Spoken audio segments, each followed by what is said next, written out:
Happy Earth Month / birthday to Brennan to you. Happy Earth Month / birthday to Brennan to you. Aw, thank you. Hi, we're back and it's Earth Month / my month. Everything is about me all the time. Welcome back to Talking in Spirals. We are the podcast that talks everything slow living, sustainability, underconsumption, minimalism, food. Wow, we're going off the rails and we're 30 seconds in. That didn't take long. We talk about all the things that you're interested in as a certified eco girly. When did we start saying girly for everything? We've been on TikTok for too long. I don't know. And I also randomly started saying girly pop, and I call my dog girly pop. And I just I don't know where that came from. Man, you know you're chronically online when you start using verbiage that you never ever once I used to make fun of people for saying certain things, and I hear myself say it and I'm like, wow, I'm chronically online. But I don't even know where it came from. Just one day I started calling her girly pop. It came from TikTok. I'm sure everything comes from TikTok. Who knows if TikTok will even still be around at the time that this is released?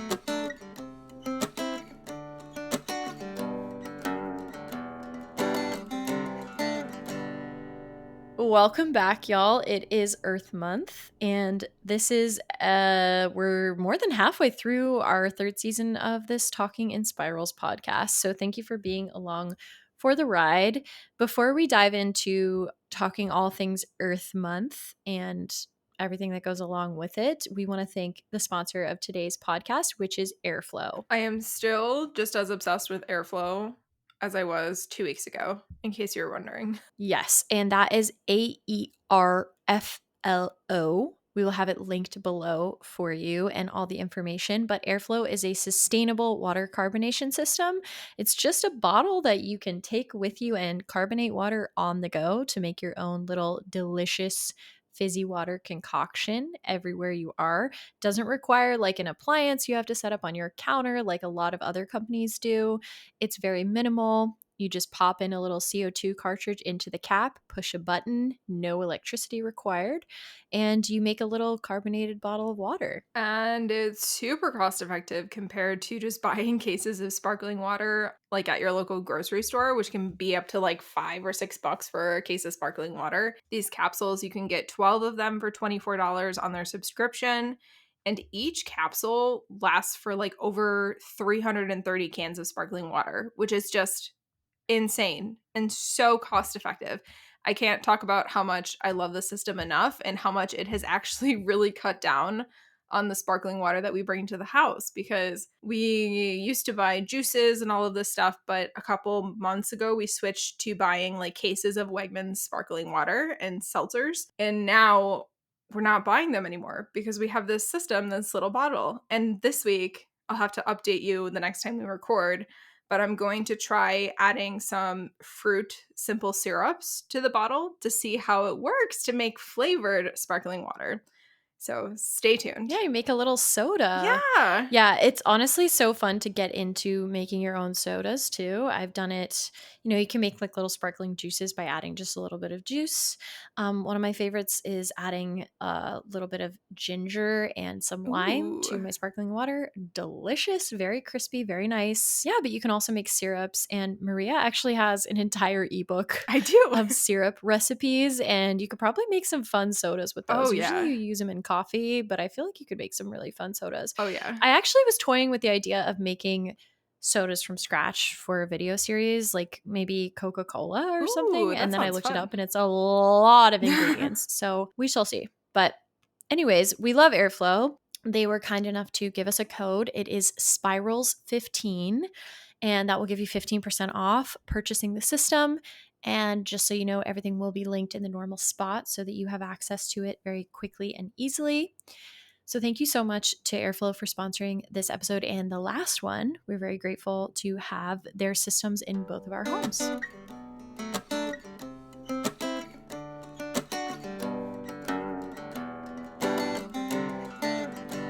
So Maria, oh God, you're doing it first this time. Don't you dare ask me. No, don't Don't you dare. We cannot change tradition. Brennan, Why what's do your you have to put hyperfixation? me on the spot? Oh my I gosh. asked you Okay. first, so. She did it. She said it first. She said it first. If you're new here, we talk about our niche hyperfixations at the beginning of every episode. It kind of turned into a thing where now it's just food every single time. So both of us are not going to do food this time. Okay. We both have niche hyperfixations on a pretty regular basis because of just the way that we're wired. So mine at the moment, this will be unsurprising to everyone. Mine at the moment is that a while back I found a new bike, well, new to me, secondhand at a vintage market for $40. Ooh. And I'm absolutely obsessed with it. For those of you who do not know, because I make it my entire personality online, I hate driving, hardly ever drive, and very much in favor of walkable and bikeable communities with infrastructure for people to reject car culture. That was a mouthful, and I stand behind all of it. And I love biking. I'm lucky enough to live in a bikeable area. It was definitely one of my main goals when I moved into this city that I'm living in now. And I bike almost every single day to get to everywhere I need to get to. I do own a car, but I hate using it. I hate traffic. I hate fossil fuels. I am that guy. So, unfortunately, this house is very small and our bikes don't have a good place to live. Like, I don't have a garage or a shed or anything, and the house is very small, so they have to live outdoors, which is like not good for them. So I just kind of got used to it, just kind of accepted it. The bikes go under like a cover and they're locked up at night. But we've had a bunch of bikes just kind of die a slow, painful death because it's really humid in Florida Mhm. and they just rust. And you can maintain them, but it's really only a matter of time before they just stop being in good condition. So I've been riding my really rusted out beach cruiser for a long time. And yeah, it works fine. Like, it's not in great quality, it's not in great condition. Yeah. But I found this bike at a vintage market for $40. It's like a $700 bike. Wow. I don't know. It was quite the come up. And it's not like amazing or anything. Like, it's not, I'm not one of those people that's going to have like a nice road bike because I did and it got stolen. Um, but it's a trek and I'm obsessed with it. Awesome. Like, I just want to bike even more, which is crazy because I already bike Yeah. so much, but it makes me want to bike even more I love it. because I'm constantly riding it and it's so comfy and it's so easy. And it just reiterates to me, I don't know why anyone would ever spend full price money on anything ever without checking secondhand first. True. Because I didn't want to buy a new bike because I was like, it's just gonna rust. I They're don't so need to expensive too. yeah. And mine works fine and I'm fine. And then I was walking around this like pop-up vintage market and I saw this bike. I was like, oh, that's nice. How much is that? Thinking he was gonna say like 250. He's Yeah. like, I'll give it to you for $40. The way that I That's an amazing deal. did not even hesitate. I was not looking for a bike, but I love it. I'm so happy with the purchase. We were there with my friend Evan, who just so happened to literally have his bike rack on the back of his car. So worked out perfectly, took it home, and immediately went for a 5 mile ride. And I just had the biggest smile on my face the whole time. Amazing. So if you were listening to our last episode about trying to promote underconsumption, if you're thinking you need a little dopamine hit, don't go shopping. Just go for a freaking bike ride. You'll feel better. So, love my bike, hate cars. I do also want to say that I think it's great that you weren't even really looking for a new bike or not really in the market, but you found one. I think that when you're doing a lot of secondhand shopping and sustainable living, it's okay to like quote unquote impulse purchase a bike because like you said, like your bikes don't last very long. The one you had was starting to lose its life. So you have to sometimes be willing to spend money and on a great deal, even though you're a couple months away from really needing something and don't feel bad about doing it. I feel like that's a very normal thing, but there's a lot of things that I find at the thrift store and I'm like, oh, I really could use one of these or I will need it in like 6 months. And so I buy it because it's a good deal and you might not, like, you might never find a bike for the next 5 years that's less than $50. Again, like, you just won't. So it's okay to hop on those deals when they're secondhand when you see them. Totally. And I mean, again, I would rather give my money to this little old man who had like a freaking vintage market Yes. pop up than like Yes. Walmart. Yes. Exactly. So, secondhand is the way.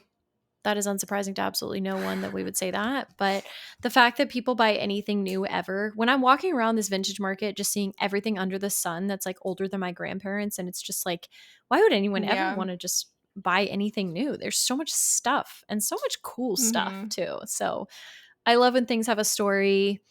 I love my bike. Catch me riding my bike across the bridge every single day.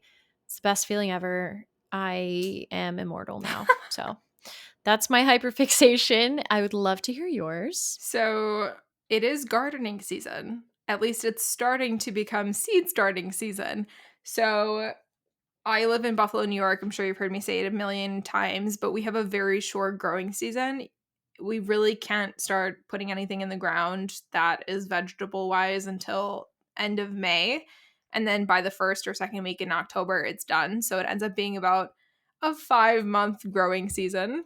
So to get around that and to be able to grow things like loofahs that have super long growing periods and different varieties of things, I start my seeds indoors.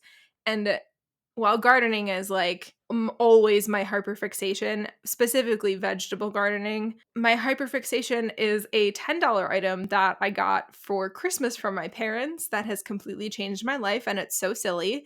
It is a $10 timer.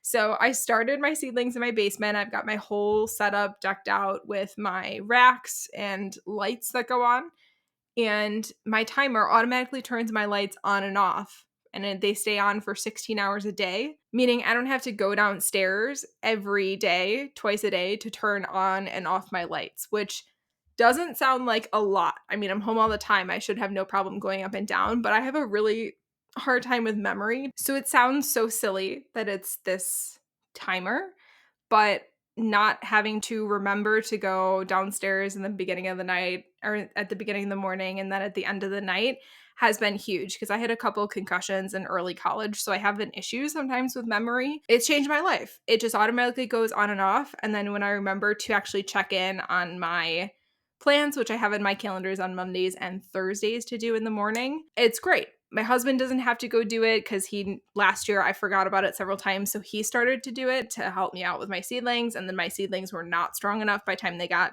to be planted in May. So it's just like this $10 little gadget has changed my life. And you can make it turn on and off as much as you want. And you can choose different days of the week it goes on and off. It's just, that's my hyperfixation. How much this little $10 gadget has changed my life. $10 well spent. And I didn't even spend it. It was a gift. Yeah, amazing. Talk about a Yes. useful gift and not some garbage that you don't ever want Yep. and just going to sit on a shelf. Yep. That's amazing. Anything that helps you grow your own food, I'm in favor of, even if it's more than $10. Yes. I am all for it. So that's rad. Love to hear that. It's just such a silly little hyperfixation, but it has made But my it's life not. easy. Yeah, and you love gardening and you love growing your own food, and it's something that you really, really care about a lot. So things that are going to make that simpler, Yes. that's a win. So Look at us with our non-food I know. We hyperfixations. should try to make it so only every other episode is food because I feel like we come up with better I hyperfixations when it's not food. don't know. People follow us for food. I don't know. Do you? You guys let us know. Let us know. So it is Earth Month, and we are talking about Earth Month stuff. So happy Earth Month to all of you. April is Earth Month for those of you who do not know, and Earth Day is April 22nd. So we are going to be talking a little bit about what that means to us, ways that we can implement, you know, some cool stuff into our lives this month and beyond, because a recurring theme of this podcast will be that Earth Day should be every day. It Yes. should not be just one day, but we still do believe in and support Earth Day as a concept. So Yeah. let's get into it. But first, happy almost birthday. So Brennan's birthday is Earth Day. So go wish her a happy birthday, either Thank now on the you. podcast as an early birthday or on the day. Happy early birthday. Thank you so much. This it's a big one. It's a big one. I'm turning 30 and I'm panicking. So, um, I don't know. At the time of this recording, because we do record a little bit in advance, feeling okay about it. I'm not really having like any existential crises. I do get birthday blues though. I think we've talked about this, and you do too, Yeah. right? Yeah, I think most people do. But even when I was younger, it's like this weird expectation. I need to be having like the best day ever. I Yeah. need to be doing all kinds of fun stuff. And what I do every year is everyone's like, "What do you want to do for your birthday?" And I'm like, "Nothing. I don't talk to me. I'm fine." And then Yeah. on my birthday, I'm like devastated that we're not having like the best day of my life. And people are like, "You did this yourself. We tried to plan." So this year, I have gone above and beyond, and I have booked a cabin in the woods on the river for me and a ton of my friends, That's and gonna be we're gonna amazing. go nuts. Yeah, I never do stuff like that. So I'm very excited. But I figured the birthday blues might come in hot this year. So if I just plan a bunch of fun stuff, then Yeah. I'll have so much fun and I won't think about it. So, That's gonna be amazing. yes, we'll update you maybe soon about how that went. Hopefully we have a good time. But yeah, thank you guys so much for the birthday love. Well, thank Maria. Thanks to Maria.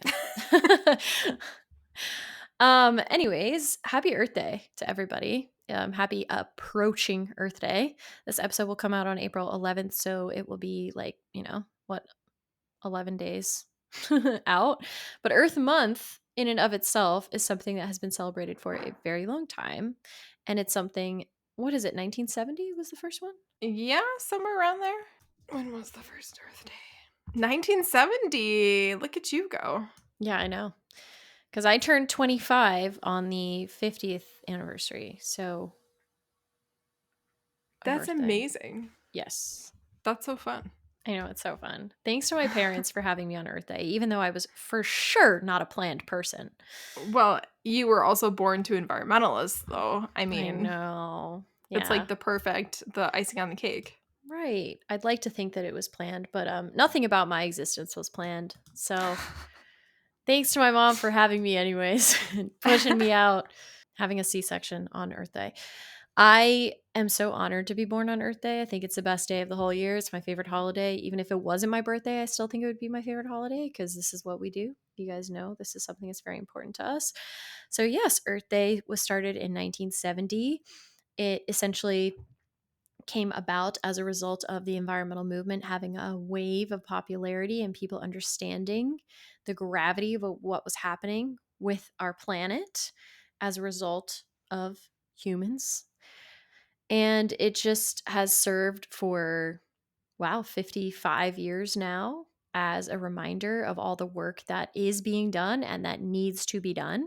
So I thought today we decided we could go over a couple of ways that we can give back to our communities this Earth Month and beyond. So I think we should just kind of rapid fire. Yeah. So I do want to mention before we start to do that is that if you need any sort of ideas or resources, check out earthday.org. And I definitely recommended them last year during our Earth Month episode. They have a plethora of resources between education, advocating, mobilizing, and pledging to basically make the world a better place. And there's also a huge calendar of Earth Day events. So then there's still time to go on and see and plan something for your community or to join something that's going on in your community. I mean, I'm just looking at the map now and there are thousands of events in the country and all over the world too. So our Slovakian listeners, there may be one in Slovakia too. So definitely check it out. Shout out Slovakia again. We love you. So check out the map and join an event near you, start an event, or do something as simple. Like my favorite thing to do is go pick up trash. And every year I set it as a goal to pick up the amount of trash based on the year. So last year it was 24 pieces. This year it's going to be 25. So I'll take my dog for a midday walk and then pick up 25 pieces of trash and just kind of celebrate Earth Day and do something that helps my hyper local community. And then it's a win-win because when I'm walking my dog, then she's not eating random pieces of trash. Right. So, one thing that we continue to stress, have always stressed, and will continue to is getting involved with your local community. Lately, we have been constantly, Hyper yes, local. hyper local. We have been constantly seeing terrifying headlines, very distressing stuff about the state of our world, the state of our environment, the work that the current administration is trying to do on a national and global level to set us back Yeah, environmentally. And you know what? It is totally fair to be discouraged by that. I can relate on more levels than one would understand. same. But at the same time, I do genuinely believe the easiest and best way to feel as though you're combating those feelings of defeat is to get involved at a hyper local Yes, level with organizations and people and actions that are fighting against what is happening on a large completely agree. scale. So for me, that means getting involved with local organizations in South Florida in my own city. So I did some work with Resource Depot last month and I'll continue to do it this month, basically encouraging people to use basically reuse things. Resource Depot is like a local organization in West Palm Beach that it's essentially like a library of materials secondhand so people can come use them. They do some pop-up events, they do art shows, lots of cool stuff encouraging sustainability at the forefront of what they do. And of course, I would be remiss if I did not mention that I am involved with Surfrider Foundation. I was just about to say Surfrider. I knew that was what you were gonna add. Yes, since a child, I have been involved with Surfrider Foundation. It is an awesome organization, has been doing incredible work since before we were born to protect our oceans, beaches, and waterways. And I have nothing but good things to say about this organization. It's a nationwide organization, actually extending outside of the country at this point. I believe we have some Canadian chapters and some chapters outside of Canada, even that are popping up here and there.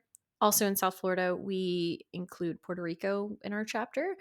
But basically, we get out and do work, whether it's fighting against legislation in Florida or, on a national level.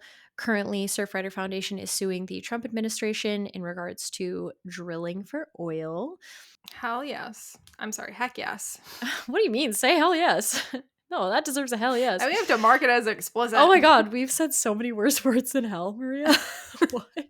Yeah, apologies if on the last episode you heard me drop the F-bomb a couple times. I'm so sorry. This is who I am. I should just mark every episode as We explicit tried not because you said to. that something about one of the other episodes, and I was like, "What do you mean you swore?" And then I went back and listened and was like, "Oh yeah, you did." I do that a lot.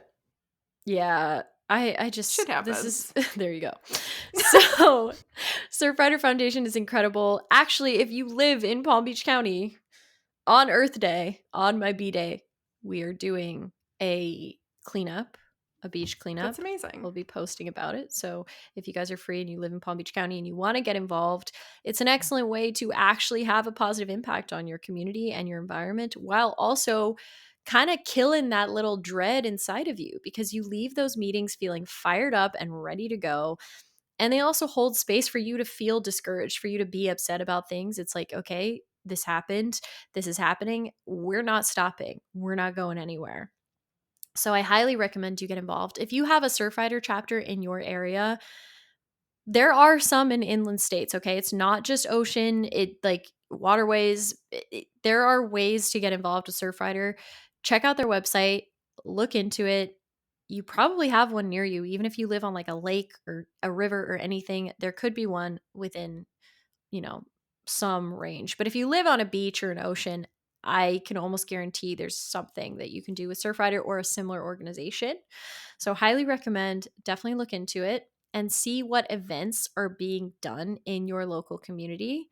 Also, check and see if your city has a sustainability department or a sustainability Yes. office because you'd be surprised, like, quite a few of them do. When I moved to the city that I'm living in now, which is West Palm Beach, I was actually shocked that our Office of Sustainability does very, very good work. And I have been really, really fortunate to do some cool stuff that they put on, and I definitely recommend. Look into whether or not your community offers something for Earth Day, and if they don't, at the time of this episode coming out, you could actually do something on your own. You have enough time to do it. So, what are some other things that people can do, Maria? So I do want to mention, because you have Surfrider for the beach areas in Buffalo, New York, we have the Great Lakes, and even in the whole Northeast region, we have the Great Lakes, and there are several organizations that work on cleaning up the Great Lakes. So that's another option for you. And I just went to check and see because I wasn't sure. And I don't have a Surfrider here in Buffalo, but Michigan, Chicago, and North Shore, Minnesota, they have Surfrider foundations that work to clean up the Great Lakes. So that's pretty cool. I didn't actually know that. Thank you for teaching me that. Yeah, totally. But there are several organizations that you can work with to do that. And I have seen in the past Great Lakes Cleanup, the Alliance for the Great Lakes Plastic Cleanup. Those organizations have all done different cleanups around Earth Day. So I might go to Lake Erie and do some cleanup on Earth Day. Awesome. Well, we would absolutely love to have you do that. And next time you're in Florida, you can come to a meeting with me. Yes. There's some Surfrider chapters in areas that you wouldn't expect. Like there's one in Charlotte, North Carolina, I'm seeing on the website now, which Interesting. is just like, that's very far inland. Also, you can do work with them without like being in the, chapter Yes. meetings. But again, that's just one organization. I'm just very passionate about them because I've worked with them for, a long time. So they're awesome. Highly recommend. There's a lot of organizations to be discovered. We can do an entire episode on that in the future Like if you guys nonprofits are to join. interested. Yeah, just like organizations that can help Adding it to the um list. that can help. So, if you're not looking to work with an organization, there's also some things you can do on your own on Earth Day with your own community to help out. So, one thing that we've talked about that's pretty low effort, and we've talked about it quite a bit, is a clothing swap. I feel Oh, like it is yeah. such a low effort activity that you can do kind of with sustainability in mind to mark Earth Day or Earth Month or just any time. Again, all of this can be done All year round. It should be all year round. whenever. Yes. Like please don't limit yourself to just being an environmentalist during the month of April. I feel like that goes without saying, but maybe not. Organizing a clothing swap is so simple. I've talked about this in the past. My girl group and I have done a couple of clothing swaps. Our friend Johanna hosts one every year for Galentine's Day, which is awesome. But we do other times, different groups, Hmm. different people I'm friends with do different ones throughout the year. Just whenever people clean out their closets or start to feel that little itch, it is such a low effort gathering that you can host. You can host it in your own yard, you can host it in your house, you can host it in someone's garage. A local small business. Yes, that's actually an awesome one. A local small business, you'd be surprised. Like a local coffee shop or something, they might actually be so thrilled to have you do that. Oh, yeah. So, highly recommend. I'm actually kind of looking into doing one maybe in May in a local business here. Nice. I would really like to do that. So, I will keep you guys posted on that. But it's not a difficult thing to do. Basically, everyone comes, brings, you could do it very organized or you could do it chaos mode, which we normally do. Everyone cleans out their closet, brings stuff. We kind of set things up in piles. If you want to do it so that it's like everyone gets one piece for each piece, like it's like a direct swap, that's fine. You can do that, have it a little more organized, or you can just have it be a free for all where it's basically a free boutique and everyone just comes in and takes whatever they want. Yeah. At the end of the day, this is all secondhand stuff that would otherwise have potentially ended up in the back of a dusty thrift store shelf or worse, landfill. So, Yeah. one of the best things that you can do in terms of environmentalism, and we've said this over and over again, is make sure that the pieces that you already own are utilized and not Yes. wasted. So, diverting clothes that still have a lot of wear left in them, but maybe you're just sick of them. Maybe you've just worn them to death. Hmm. It's an awesome way to do the sustainable thing while also like it is so fun. Yeah. You get that little dopamine hit. You get a free shopping trip. Yeah. And also you get to wear clothes that like your friends picked out thinking, "Oh my gosh, this would look so cute on you." Like, "I used to wear this all the time, but then I gained a little weight," or "I just am sick of this. I haven't worn it in forever and I Yeah. think it needs to go to a new home." So that is an awesome activity that you can set up. And I think what's great about it too is that it doesn't have to be clothes. You can do this with books, games, board games. You could do this with one of our friends, Alyssa, ran a gift swap. So like items that you got for Christmas that you didn't like, but maybe somebody else would, and did like a re-gifting swap. You can do this with quite literally anything. You could do a plant swap where everybody brings a cutting from something that they're growing and then you get a new cutting. Plant swap is so Right? cute. Oh my gosh, if somebody invited me to a plant swap, I would have a heart attack. So adorable. Somebody please host a plant swap and tag us. So take this concept and do it with something. Maybe you don't like clothes. Maybe you're not a fashion person. Nobody in your friend group is. Do it with something that you and your friends like and enjoy. You can take that concept and do it with anything. You can host a potluck where everybody cleans out their pantry and makes a meal, a dish to bring. Only with people you trust. Like you can't eat from Oh. everybody's house. Yes, close friends. But you know what I mean? If Yeah. everybody, we've done that at our house where, I mean, I love gathering. I love to have friends over so much. So we'll throw a little impromptu, just kind of send out the bat signal and be like, everyone come over tonight. We're going to have a fire Yeah. in the yard. And we tell people, don't go buy a bunch of stuff. What do you have? A bag of chips? Bring it. Do you Yeah. have like a couple beers? Bring them. Whatever Yeah. you've got. Oh, you've got some apples. Let's cut them up and make a little fruit platter. Like just Perfect. random stuff, you know? And nobody is ever leaving my house thinking, "Wow, that sucked." Yeah. I mean, if they are, okay, fine, don't come back. But my friends know who we are and they know our Yeah. values and the things that we care about. No one is ever leaving a fun gathering with friends thinking, "Wow, that snack plate was pathetic." Yeah. I mean, if they are, I have opinions. But there are ways to be sustainable and incorporate sustainability into your day to day life, including during Earth Month, without sacrificing fun. And at the end of the day, honestly, I really like the idea of Earth Month and Earth Day being a celebration of Earth. Yes. Yes. Yes. So the Yes. best thing you can do, it's like a birthday party for our planet, which is Yeah. my favorite thing in the entire universe is this planet. So get outside Mm-hmm. first and foremost. A great way to funnel some money and support into your local economy and parks service is to visit a state or national park. That was going to be the next thing on my list for what you should do on Earth Day. Okay, see, this is why we have a podcast. We get Yes. it. But to just like reconnect with, if you're a sustainable living person, to reconnect with why you're doing this, why we're fighting the Yes. fight, because our planet is incredible. And sometimes you need a little reminder, especially since it's always like work, work, work, consume, consume, consume. Well, enjoy the planet around us and just go to a state or local park, go walk your dog, get out of the house to appreciate some part of our planet. Get out of your bubble. And if you can't, because sometimes on Earth Day it's like pouring here or it's really bad weather, sometimes it's even still snowing. So if you can't, check out your local botanical gardens or something indoors, Yes. or watch an earth-centered documentary where you can kind of like Yeah, worst case scenario, you can't go outside, watch some freaking National Geographic Yes. and make yourself a little zero waste snack. There's so many ways. And there's so many videos on YouTube too that you can watch that are planet centered. So if you can't go outside, I feel you. It'll be a 50-50 whether or not I can this Earth Day. But there's ways to connect. But you have the whole month and you have the Yes, whole you have your true. whole life to do it. So just like we keep saying, it doesn't have to be specific to April. Get outside, enjoy this planet, get involved, live your values Yes. every single day. You can slip up, you can make mistakes. We do all the time.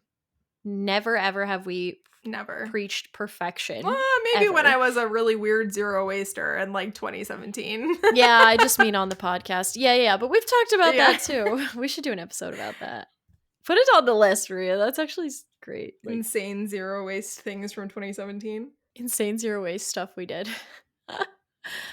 Yeah, so it's really endless. The possibilities really are endless, and we have so much that we could say about this. I do want to mention last Earth Month, we did a whole episode about greenwashing because it is kind of stressful to be online during April because all of these sustainable slash greenwashing brands are running sales and discounts and things to try to get you to buy their sustainable product for Earth Month.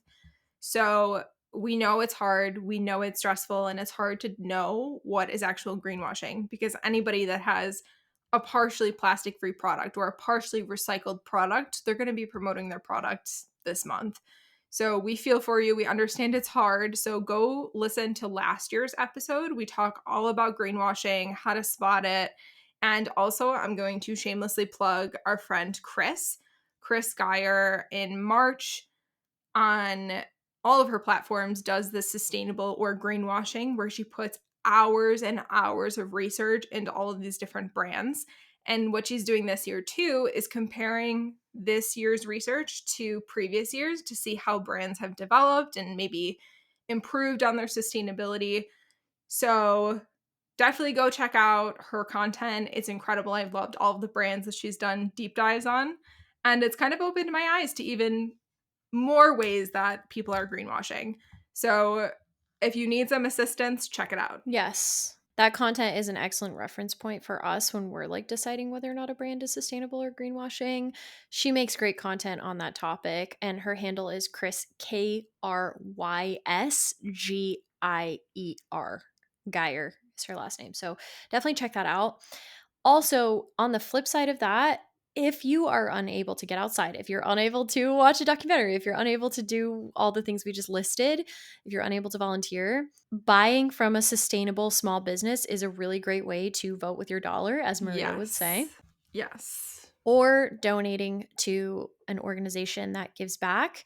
If that is all you are able to do, amazing, do it. Money has value and it really does make a difference. Donating your money to an organization that is doing the right thing is an excellent form of activism for those of us who can't physically get involved. Highly recommend.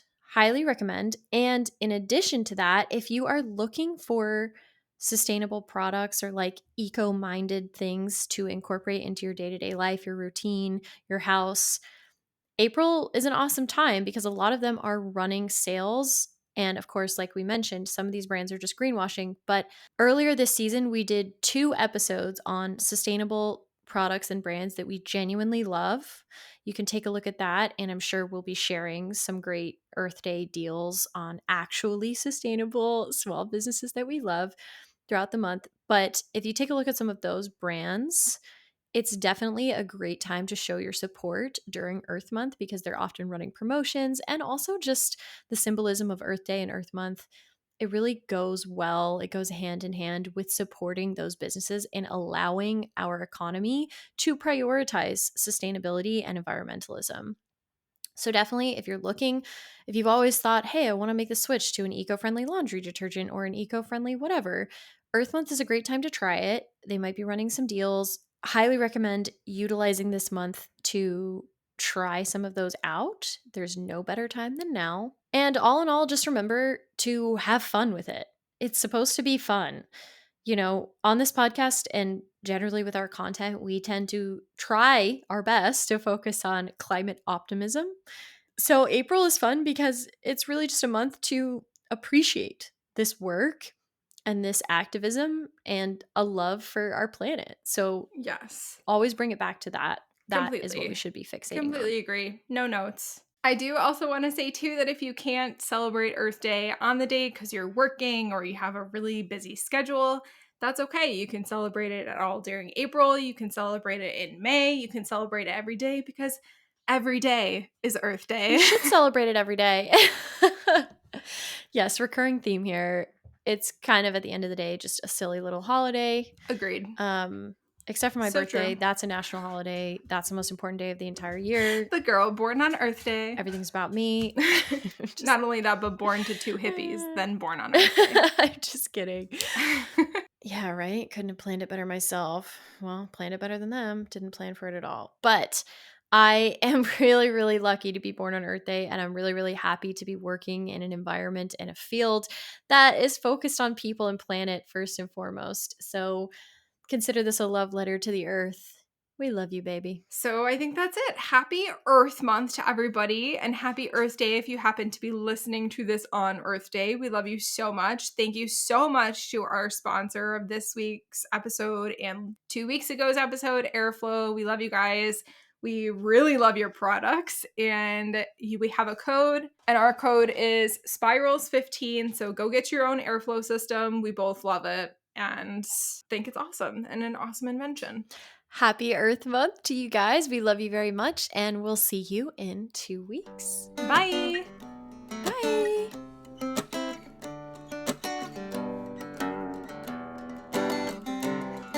Pepper's crashing out, so Yeah, me too. oh my god, I'm feeding Pepper treats so she doesn't make noise. Let's take the sponsor. You want to do Yeah. it? I feel like I just talked way too much. Spirals 15.